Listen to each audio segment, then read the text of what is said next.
सदर का एक और बड़ा खड़ाक निगरान हुकूमत के लिए परेशानी खड़ी कर दी।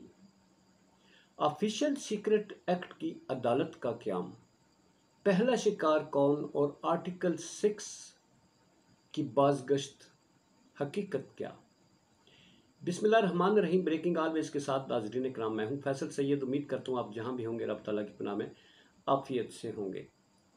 नाज़रीन इकराम, सदर आरफ अलवी ने एक ट्वीट की जिसके बाद मुल्क में एक बोलचाल सा आ गया, एक थरथल्ली सी मची हुई है। ख़ास तौर पर वो लोग जिन्होंने ये कवानीन पास किए, जाते जाते उनमें एक परेशानी सी है, एक बयानात का सिलसिला है कि थमने का नाम नहीं लेता।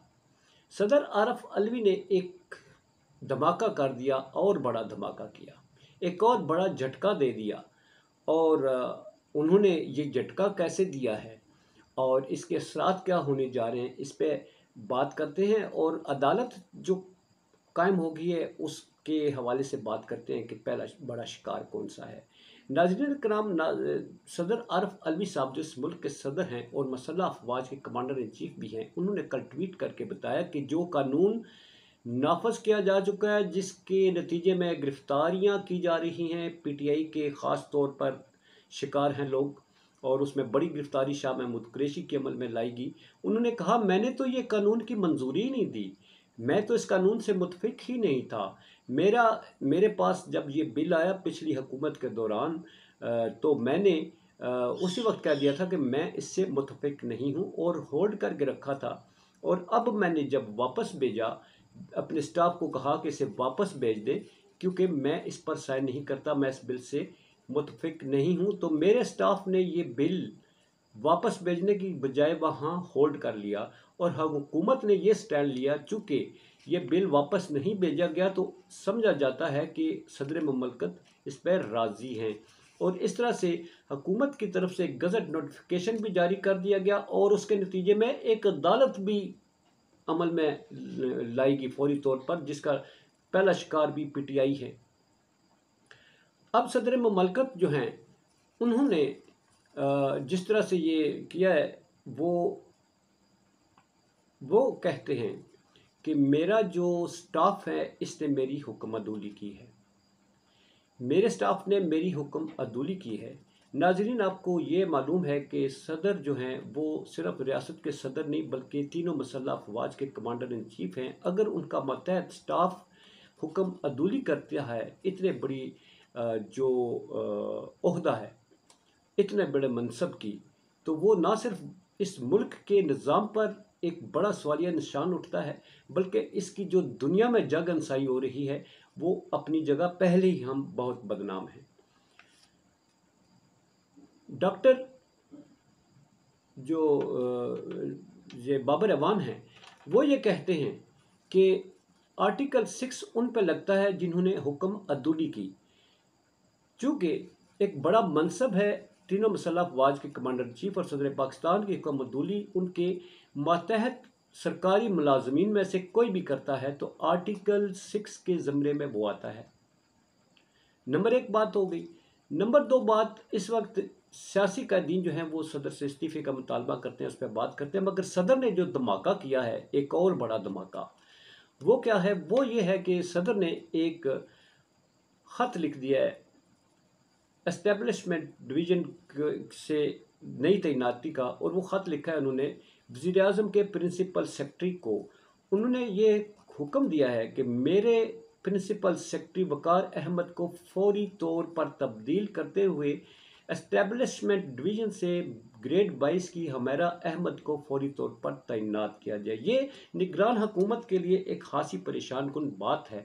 देखना यह है कि निगरान हुकूमत पिछली हुकूमत का तसलसल जारी रखते हुए इस आइनी मनसब के साथ टकराने का फ़ैसला करती है, या उनकी जो इस वक्त उन्होंने रिक्वेस्ट भेजी है चेंज करने की, या उस पर अमल करते हुए उनके प्रिंसिपल सेक्रेटरी को तब्दील किया जाता है। ये आने वाला वक्त बताएगा। मगर नाज़रीन कराम, जो अदालत है जो नई बनाई गई है उससे पे बात करने से पहले ये बड़ा सरप्राइज़ किस्म की वो अदालत है और वो कैसे कायम हुई है, इस पे बात करते हैं। मगर सियासी कायदीन जो हैं اپوزیشن جو پچھلی حکومت کے ہیں جنہوں نے یہ بل بنانے میں اہم کردار ادا کیا، وہ بہت اس وقت جو ہے نا وہ ان میں تھرتھلی مچی ہے، پتہ نہیں کیوں۔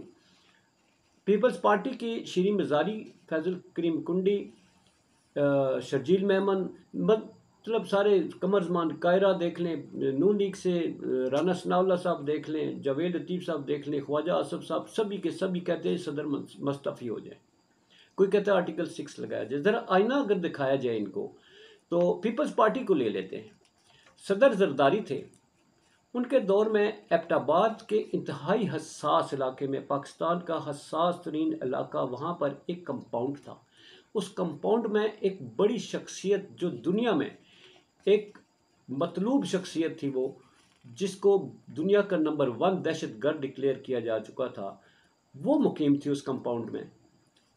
پہلا نمبر ایک یہ کہ ریاست کو معلوم ہی نہیں اتنے حساس علاقے میں کون رہ رہا ہے، نہ اس وقت کے آرمی چیف اس سے آشنا تھے، نہ ہی صدر مملکت جو کمانڈر ان چیف بھی ہوتے ہیں۔ وہاں پر امریکہ حملہ کر دیتا ہے اس کمپاؤنڈ پہ بغیر بتائے، بغیر پیشگی اطلاع دیے، وہ حملہ کر کے وہ پریشان بھی ہوتے ہیں۔ حملے کے نتیجے میں اس کمپاؤنڈ میں نہ صرف اس کو مار دیا جاتا ہے اسامہ بن لادن کو، بلکہ اس کی ڈیڈ باڈی بھی ساتھ لے جاتے ہیں۔ امریکنز جو اس وقت کے صدر ہیں وہ اپنی کتاب میں لکھتے ہیں کہ ہم پریشان تھے کہ پاکستان سے سخت ایکشن آئے گا، مگر ہماری حیرانگی کی انتہا نہیں رہی کہ وہاں صدر پاکستان جناب آصف علی زرداری صاحب ٹیلی فون کرتے ہیں اور ٹیلی فون کر کے ویل ڈن کہتے ہیں، جس سے حکومت امریکن حکومت جو ہے ان کا ماتھا ٹھنک جاتا ہے۔ وہ کہتے ہیں ہم تو کچھ اور سوچ رہے تھے مگر پاکستان تو ہمیں ویلکم کر رہا ہے۔ اسی طرح آرمی چیف کی طرف سے بھی کوئی ری ایکشن نہیں آیا، نہ ہی صدر آصف علی زرداری نے کوئی ایکشن لیا کہ جناب یہ کیسے ہو سکتا ہے۔ انہوں نے کوئی سوال نہیں کیا کہ میرے یہ ہوتے ہوئے میری ریاست پہ یہ کیسے حملہ ہوا اور یہاں کی سیکورٹی ایجنسیاں کیوں سوئی ہوئی تھیں، ایسا کچھ نہیں ہوا۔ اور اس پر اپنی ناکامی کا اعتراف کرتے ہوئے انہوں نے استعفیٰ نہیں دیا۔ یہ پیپلز پارٹی والے ان کو ہسٹری بتانی ضروری ہے۔ دوسری طرف نواز شریف کے دور میں سلالہ چیک پوسٹ جس پہ ہمارے انتہائی قیمتی جوان اور آفیسر شہید ہوتے ہیں، امریکہ حملہ کرتا ہے وہاں پر اس چوکی کو اڑا کے رکھ دیتا ہے۔ دوسری طرف اے پی ایس پشاور کا واقعہ ہوتا ہے، اس میں نواز شریف صاحب نے اپنی ناکامی کا اعتراف کرتے ہوئے کیا استعفیٰ دے دیا تھا؟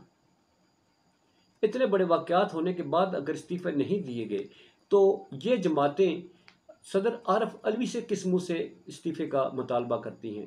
ان کی ناظرین ایک وجہ ہے، ان کے اس وقت جو تھرتھلی ان میں مچی ہوئی ہے، وہ وجہ یہ ہے کہ انہوں نے جس طرح جاتے جاتے یہ قوانین بنائے، اس وقت رضا ربانی صاحب نے کھڑے ہو کر واک آؤٹ کر دیا تھا کہ یہ اس میں انسانی حقوق کی پامالی ہے، یہ عوام کچھ جو ہے قانون ہے، میں اس پہ واک آؤٹ کرتا ہوں، میں اس کا حصہ نہیں بن سکتا۔ اور بھی کافی آوازیں اٹھی، جمعیت العلماء اسلام سے بھی اٹھی، پھر جے یو آئی جو فے ہے وہاں سے، جماعت اسلامی سے یہ آوازیں اٹھیں، مگر یہ آوازیں دب گئی ناظرین، دب ایسے گئیں کہ ابھی یہ کہانیاں آ رہی ہیں کہ ان قوانین کو جس اجرت میں 2-3 دن میں اکٹھے 53 قوانین پاس کیے گئے، اس کی بڑی وجہ یہ ہے پاس کرنے کی کہ جن لوگوں نے پاس کرنے میں حصہ لیا تھا ان کو فی کس 6 کروڑ روپے ادا کیے گئے تھے۔ ناظرین یہ ایک بڑی گہری بات ہے کہ یہ 6 کروڑ کیوں دیے گئے ایسے قوانین بنانے کے لیے جس سے اسمبلی بھی لوگ بھی مطمئن نہیں تھے۔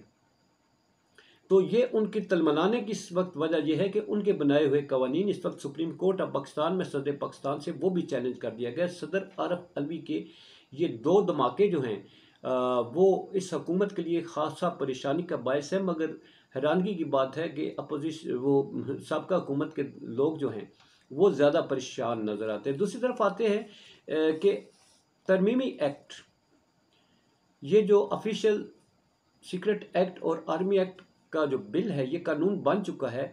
حیران کن طور پر یہ کیسے قانون بن سکتا ہے؟ صدر جس نے منظوری دینی تھی اس نے تو منظور نہیں کیا، گزٹ نوٹیفیکیشن حکومت کی طرف وزارت داخلہ کی طرف سے جاری کر دیا جاتا ہے، اسے قانون بناتے ہوئے فوری طور پر ऑफिशियल सीक्रेट एक्ट की अदालत का क्याम भी अमल में लाया जाता है, और ना सिर्फ अमल में लाया जाता है बल्कि जज भी तैनात कर दिए जाते हैं, और उसमें आज पहला केस लगा दिया जाता है, और पहला केस शाह महमूद कुरैशी का लगाया जाता है। न सिर्फ केस लगाया जाता है बल्कि फैसला भी सुना दिया जाता है, 4 दिन का जिस्मानी रिमांड भी दे दिया जाता है। ऑफिशियल सीक्रेट एक्ट के तहत मुकदमे की कार्रवाई का आगाज हो चुका है, वो एक्ट जो अभी बना ही नहीं, जो मतनाज़ा हो चुका है। इतनी जल्दी से किस तरह से ये किया जा रहा है? निगरान हुकूमत क्या इसकी पेचीदगियों से वाकिफ नहीं, या वो मजबूरी में ये सारा कुछ करने जा रही है? इसका वो जाने और रब जाने। बहरहाल इसमें ये जो बड़ी पेशरफ्त हुई है, इसमें फौरी तौर पर अदालत का क़याम, जिसमें वो कानून है ही नहीं, तो उसमें अदालती क़याम कैसे हो सकता है? ये सुप्रीम कोर्ट ऑफ पाकिस्तान में चैलेंज हो चुका है। सुप्रीम कोर्ट ऑफ पाकिस्तान में पहले ही ऑफिशियल सीक्रेट एक्ट और आर्मी एक्ट जो है वो चैलेंज है कि इसमें बुनियादी हकूक़ मुतासर होते हैं, हर शख्स इससे मुतासर है। किसी को भी ये इतने इख्तियारात नाज़रीन दिए गए कि किसी को भी घर से उठा लिया जाता है, द्वारे फैलांग कर उठाया जा सकता है, और कहा जा सकता है कि आपने ये काम किया जो मुल्क के ख़िलाफ़ है, आपने ये काम किया जो किसी इदारे के ख़िलाफ़ है। तो इसकी तशरीह कौन करेगा कि ये किस तरह की किसी ने बात किया और ये इस ज़िम्मे में आता है? ये वो पेचीदगियाँ हैं जो शायद ये कानून जो है ये सुप्रीम कोर्ट ऑफ पाकिस्तान से मुस्तरद हो जाए, और ये जो मुकदमा इमरान खान और शाह महमूद कुरैशी, असद उमर पर बनाया गया, ये भी कलअदम हो जाएगा। तो आने वाले दिन नाज़रीन बहुत गंभीर सूरत हाल है, जिसका शिकार खमियाजा जो है वो अवाम भुगतती है और ये मुल्क भुगत रहा है। अल्लाह ताला हमारा और आपका हामी नासिर हो। पाकिस्तान जिंदाबाद, पाक अफवाज पाइंदाबाद।